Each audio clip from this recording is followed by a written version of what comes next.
মমতা বন্দ্যোপাধ্যায়ের পর কে মুখ্যমন্ত্রী হবে সেই নিয়ে রাজ্য রাজনীতিতে একটা জল্পনা চলছে। অনেকেই বলছেন যে অভিষেক বন্দ্যোপাধ্যায়কে মুখ্যমন্ত্রী হিসেবে দেখতে চান, আবার তৃণমূলের তরফ থেকে বলা হচ্ছে যে পুলিশ মন্ত্রী করা হোক অভিষেক বন্দ্যোপাধ্যায়কে।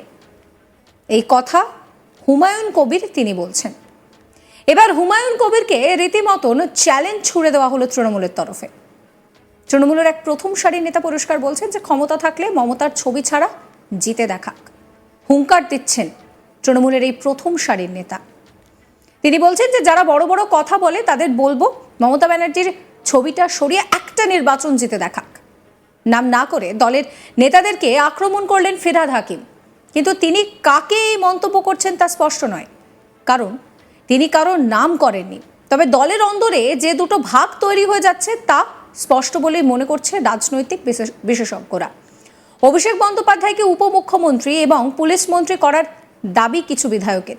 সেই মন্তব্য নিয়ে কলকাতার মেয়র ফিরহাদ হাকিম বলেন যে মমতা ব্যানার্জির ছবি ছাড়া জিতে দেখাক।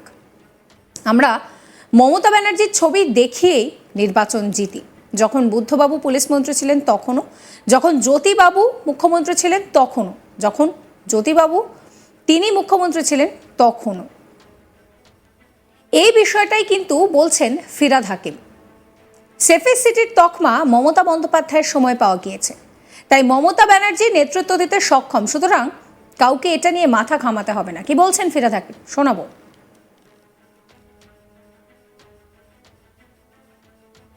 মমতা ব্যানার্জি বলিষ্ঠ নেতৃত্ব দিতে সক্ষম এবং বলিষ্ঠ নেতৃত্ব দিচ্ছেন। একটা ঘটনা ক্রিমিনালের, সেটা সারা জীবন ছিল। যখন বুদ্ধবাবু পুলিশ মন্ত্রী ছিল তখনও ছিল, যখন জ্যোতিবাবু ছিলেন তখনও ছিলেন, যখন সিদ্ধার্থ রায়ের সময় চলে। কিন্তু সেফেস্ট সিটি অফ ইন্ডিয়া এটা মমতা বন্দ্যোপাধ্যায়ের সময় ভারতবর্ষ পেয়েছে এনজিবিটি রিপোর্টে, অর্থাৎ সেন্ট্রাল গভর্নমেন্টের রিপোর্টে। Mamata Banerjee is capable of ডিভিং বলিষ্ঠ নেতৃত্ব যাকে বলে, সে নেতৃত্ব দিতে সক্ষম। সুতরাং কাউকে এটা নিয়ে মাথা ঘামাতে হবে না। আমি অভিষেকের ব্যাপারে জানবো না, কারণ বলবো না, তার কারণ হচ্ছে অভিষেক আমাদের সন্তান, ঠিক টাইমের সেগুলো আসবে। কিন্তু Mamata Banerjee is capable of doing everything. আমরা মমতা ব্যানার্জির ছবি লাগিয়ে জিতি। যারা বড় বড় কথা বলে না তাদের বলবো যে মমতা ব্যানার্জির ছবিটা সরিয়ে দিয়ে একটা ইলেকশন জিতে দেখো। বলছি যে সরকারি জমি বা জলাভূমি যে ভরাট হচ্ছে, কিছু আপনারা ভাবছেন? করেছে তো, ল্যান্ড ডিপার্টমেন্ট অলরেডি করেছে, কেস করেছে, এফআইআর করছে তো। এগুলো এখন নতুন হয়নি, এগুলো বামফ্রন্টের আমল থেকে ভরাট হয়েছে। এই যে জুলকার বলছে সেনাকে আপনাদের আবার কালকে তো এটা জবাব দিলাম, কে জুলকার ফুলকার, আপনারা এইসব এদের ক্রিমিনালদের নিয়ে চলেন। ফিরহাদ হাকিম পরিষ্কার বলছেন যে মমতা ব্যানার্জির ছবি ছাড়া একবার জিতে দেখাক কেউ, যারা এত বড় বড় কথা বলছে। হুমায়ুন কবির যিনি বলেছিলেন যে তিনি দেখতে চান উপমুখ্যমন্ত্রী হিসেবে অভিষেক ব্যানার্জিকে, পুলিশ মন্ত্রী হিসেবে অভিষেক ব্যানার্জিকে, তার কথাও শোনাবো আপনাদের।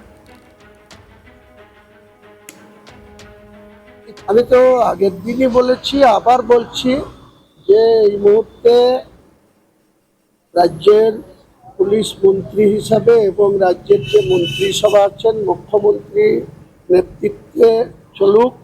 আগামী নির্বাচনও মুখ্যমন্ত্রী এবং অভিষেক বন্দ্যোপাধ্যায়ের নেতৃত্বে ইলেকশনে আমরা লড়ব এবং সেই সঙ্গে মুখ্যমন্ত্রী চতুর্থবারের জন্য আবার মুখ্যমন্ত্রী হন, কিন্তু তার ডেপুটি হিসাবে অভিষেক বন্দ্যোপাধ্যায়ের অভিষেক হওয়ার দাবি আমি রেখেছি এবং সেই সঙ্গে পুলিশ মন্ত্রীও অভিষেক বন্দ্যোপাধ্যায়কে চেয়েছি। তাহলে ভালো হবে, পুলিশটা অনেক, অবশ্যই ভালো হবে। অনেক পুলিশের আরও শৃঙ্খলা পরায়ণ বা আরও বেশি পরিশ্রম, পুলিশের কোথাও ছোটোখাটো গাফিলতি আছে কিনা সেটা ফুল টাইমের একজন পুলিশ মন্ত্রী থাকলে আমার মনে হয় তার নজরে এড়িয়ে কোনো ভালো কাজ ছাড়া কোনো খারাপ কাজে পুলিশ লিপ্ত। একই সঙ্গে ফিরহাদ হাকিম বলেন যে ভারতের বলিষ্ঠ নেত্রী ছিলেন ইন্দিরা গান্ধী। আগে ছিল জাতীয়তাবাদের যুগ, আর এখন এটা বেসরকারীকরণের যুগ। আজকে সাম্প্রদায়িকতা এতটাই মাথাচাড়া দিয়েছে যে মণিপুর সহ অনেক জায়গা রীতিমতন উত্তপ্ত হয়ে রয়েছে, অথচ কেন্দ্রীয় সরকার হা করে বসে রয়েছে। অমিত শাহ মিটিং করছেন। আমরা কলকাতায় বায়ু দূষণ নিয়ে যা পদক্ষেপ নেওয়ার নিয়েছি, গাড়ির প্রয়োজন না থাকলে বের করবেন না।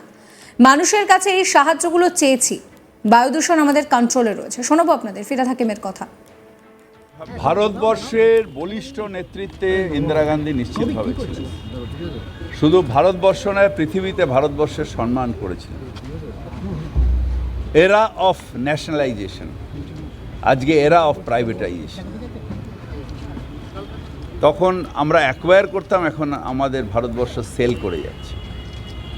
এবং মণিপুরও ভারতবর্ষ যেভাবে ইন্দিরা গান্ধীর সময় যে বলিষ্ঠ পদক্ষেপ ছিল করেছেন, আজকে শুধু ডিভাইড অ্যান্ড রুলের পলিটিক্সে সাম্প্রদায়িকতার শিকারে আজকে মণিপুর কেন ভারতবর্ষের অনেক জায়গায় জ্বলছে আগুন। অথচ সেন্ট্রাল গভর্নমেন্ট তার কোনো খেয়াল নেই, তারা হাঁ করে বসে আছেন। তাদের নিজেদের সাপোর্টেড সরকার, তাদের নিজেদের অ্যালাই, তারা ফেল করছে আর অমিত শাহ মিটিং করছে। বলছি, সমস্ত রাজ্যের মুখ্য সচিবকে চিঠি দিলেন কেন্দ্রীয় পরিবেশ মন্ত্রকের যে সচিব বায়ু দূষণ নিয়ে, যে বায়ু দূষণ অলরেডি আমরা কলকাতায় বায়ু দূষণ নিয়ে যা যা স্টেপ তুলেছি, আমরা আগের থেকেই স্টেপ নিয়েছি। আজকে আমার একটা পোস্ট দেখবেন, তাতে রয়েছে যে আমরা দিল্লি হতে দেব না, আমরা কি করছি আর মানুষের সাহায্য কিসে যাই। যেরকম কম ইউজ অফ ফসিল ফুয়েল, মানে গাড়ি আননেসেসারি বার করবেন না। পুরনো বাস এখন বেশি না চালানো উচিত। বাড়িতে রিপেয়ার করতে গেলে অন্তত কভার করে রিপেয়ার করুন। এই মানুষের কাছে এই সাহায্যগুলো চেয়েছি। আর আমরা যেরকম স্প্রিংকলার দেওয়া, ফগ মেশিন দিয়েছি।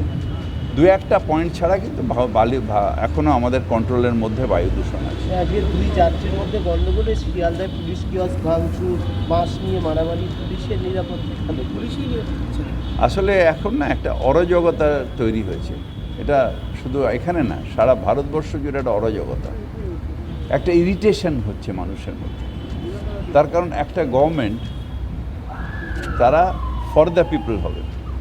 একটা গভর্নমেন্ট যদি শুধু ডিভাইড অ্যান্ড রুল, মারপিট, হেট্রেড পলিটিক্স করে, আস্তে আস্তে এটা পেনিট্রেট হয় মানুষের মধ্যে। এটা কাম্য না। দলেরই কয়েকজনের বিরুদ্ধে রীতিমতন চ্যালেঞ্জ ছুড়ে দিলেন ফিরহাদ হাকিম। তিনি পরিষ্কার বলছেন যে যারা বড় বড় কথা বলে তাদেরকে বলবো যে মমতা ব্যানার্জির ছবি ছাড়া একটা নির্বাচন জিতে দেখাক।